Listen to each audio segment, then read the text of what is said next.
النحر جو 10ویں تاریخ آئے گی، ہم اس دن نماز عید الاضحیٰ پہلے ادا کریں گے، پھر اس کے بعد قربانی کریں گے۔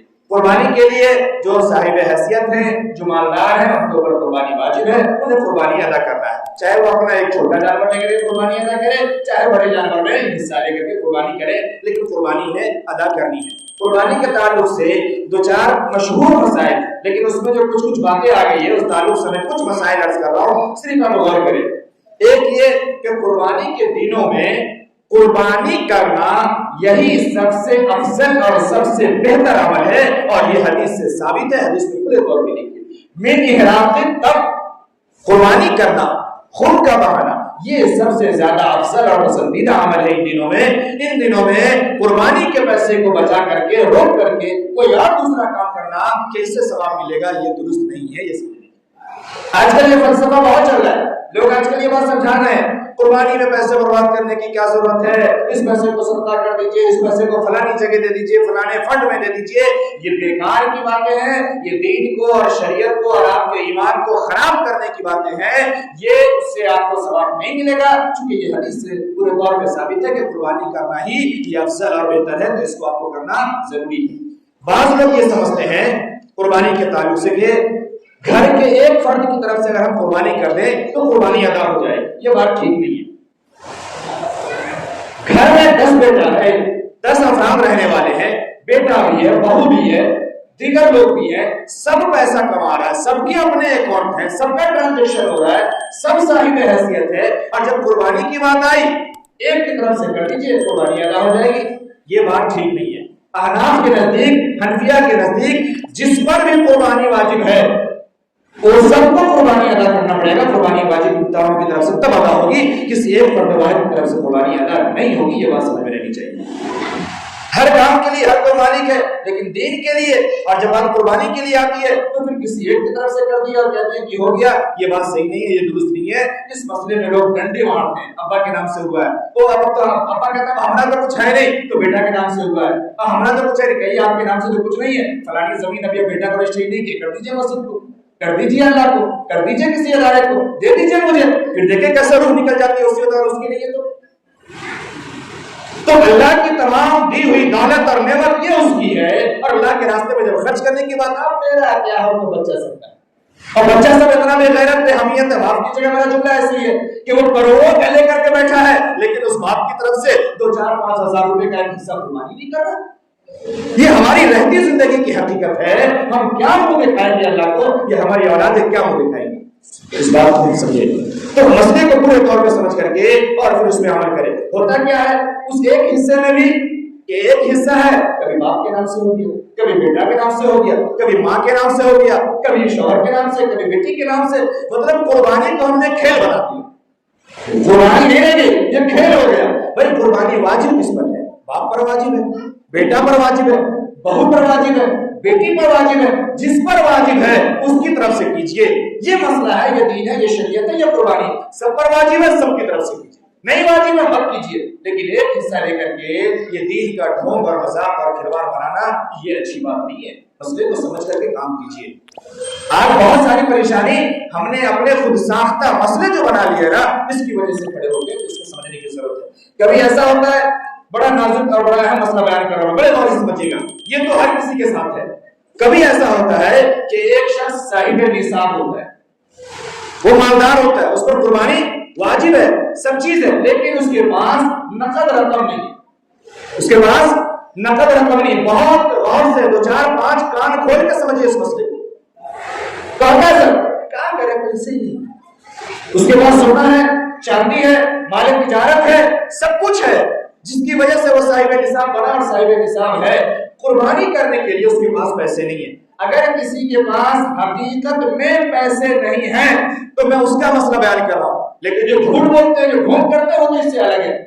کسی کے پاس حقیقت میں اگر پیسے نہیں ہیں تو پھر وہ یہ سمجھ لے کہ یا تو شریعت یہ کہتی ہے کہ آپ اپنی تجارت کو، آپ اپنے مال کو، آپ اپنے چیز کو، آپ اپنے سونے چاندی کو بیچیے اور بیچ کر یہ قربانی کیجیے، شریعت کے حق کو ادا کیجیے، اور اس وقت تک بیچتے رہیے جب تک وہ آپ کے نصاب سے نیچے نہیں آ جائے۔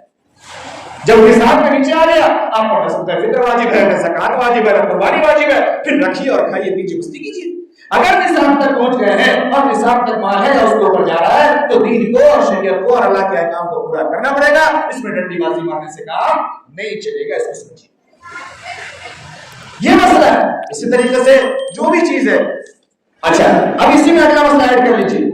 بیچ کر کے یا تو نصاب سے لائیے یا نہیں تو قرض لے کر کے قربانی ادا کیجیے. اگر آپ کو وہ سونا چاندی بچانا ہے, اگر وہ تجارت بچانی ہے, اگر وہ پراپرٹی بچانا ہے تو قرض لے کر کے قربانی ادا کیجیے. یہ شریعت کا حق. آپ تحقیق کر سکتے ہیں. یہ بھی قرض کے نام پہ ایک عجیب و غریب وبا محلے میں پھیلائی گئی, معاشرے میں پھیلائی گئی کہ ہم پر تو قرض ہے, ہم قربانی نہیں کر سکتے. اب میں اس کو بارہ سمجھا چکا ہوں کہ ہمارے قرض کون سے ہیں اور شریعت قرض کس کو کہتی ہے. میں یہ کہتا ہوں کہ ہر کام کو کرنے کے لیے ہم قرض لے رہے ہیں اور لے سکتے ہیں.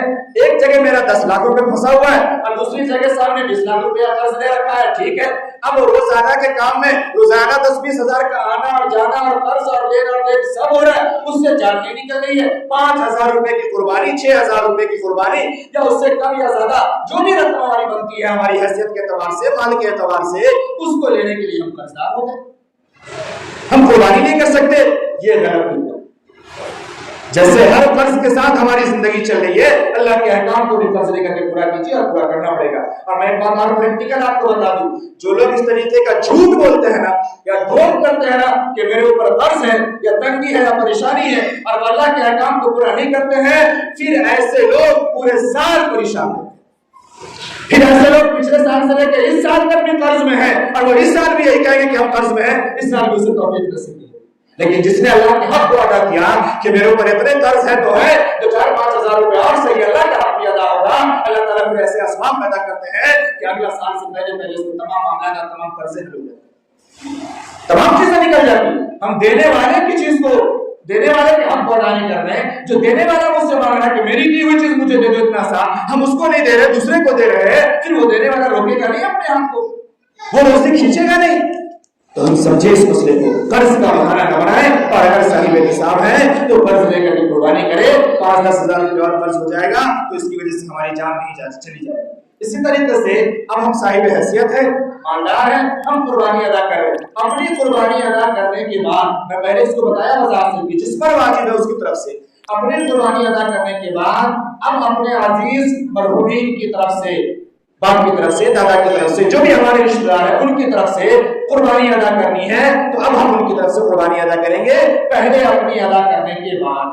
یہ مسئلہ میں پیچھے کہہ چکا ہوں, سمجھ دھیان رکھیے گا. ہمارے یہاں یہ ہوتا ہے کہ ہم اپنی ہی ادا نہیں کرتے ہیں تو مرحومین کی طرف سے کیا ادا کریں گے, یہ بات بھی صحیح. اب اس میں ایک اگلا پوائنٹ آپ نوٹ کیجیے, بڑی گہرائی سے بیان کر رہا ہوں. اگلا پوائنٹ نوٹ کیجیے. اب ہمارے یہاں ایک اور مسئلہ کئی سالوں سے دیکھ رہے ہیں کہ جو لوگ اچھے ہیں, اللہ نے انہیں کچھ دیا ہے, تھوڑا صاحب حیثیت کہلاتے ہیں, ان کے یہاں یہ ہوتا ہے کہ وہ اپنی قربانی کرتے ہیں, جن کا قربانی ہے وہ کرتے, پھر اس کے بعد جو دودھ پیا بچہ ہے نا گود میں, یا 2 سال 4 سال کا جو ایک لوٹا ہے یا دنیا کو ابھی ہے یا زیادہ تو ہے ہی نہیں, ہوتے بھی نہیں ایسے لوگوں کے پاس زیادہ, تو وہ ان بچوں کی قربانی کرواتے ہیں. مسئلہ یہ ہے کہ اگر آپ کا نابالغ بچہ مالدار بھی ہے تب بھی اس کے اوپر قربانی نہیں ہے, اور نہ اس کے مال میں سے قربانی ہے اگر وہ مالدار بھی ہے تب بھی. تو ہمارے یہاں یہ فیشن چل پڑا ہے, نام و نمود کا, اپنے واہوائی کا یہ طریقہ چل پڑا ہے کہ ہم دودھ پیا بچوں کا, چھوٹے بچوں کا, کہ وہ میرا بچہ ہے نا, مجھے شوق ہے, مجھے محبت ہے, مجھے دکھلانا ہے کہ میرے پاس کچھ ہے, لیکن میرا جو باپ مر گیا, جو کروڑوں کا دے کر کے گیا, اس کی کوئی فکر نہیں. سمجھ میں آ رہی ہے میرا جملہ؟ بڑا سیدھا سیدھا ہوتا ہے. جس مرحومین کی طرف سے کرنے کا حق ہے کہ اس مرحوم کو بھی اتنا بڑا ثواب مل جائے کہ زمین پر قطرہ گرنے سے پہلے اللہ قبول کر لے, اللہ مغفرت فرما دے, اللہ ہر بار کے برابر ثواب دے دے, اللہ ہر سو فقول کے برابر ثواب دے دے. ہم کو اپنے ایسے مرحومین سے کوئی محبت نہیں, کوئی محبت نہیں. اگر ہوتی تو ہم کرتے, لیکن اپنی جو اولاد ہوئی ہے اس سے ہمیں محبت ہے, ہم اس کے نام کی قربانی کر رہے ہیں. یہ بیکار کی بات ہے, یہ فضولیات ہے, یہ رسم ہے. ہم وہ کریں جو کرنے کی چیز ہے. کسی کی وفات پہ ہم کرنا چاہیں تو ہم کریں تاکہ انہیں ثواب ملے. اسی طریقے سے یہ ہوتا ہے کہ جب ہم ذبح کرنے کا مسئلہ آتا ہے اس وقت میں بھی بہت ساری چیزوں کو ہم لاپرواہی سے نکال دیتے ہیں. میں انشاءاللہ اس پہ اگلے ہفتے بات کروں گا اور پھر آخری وقت میں بات کروں گا تاکہ مسئلہ یاد رہے آپ کو.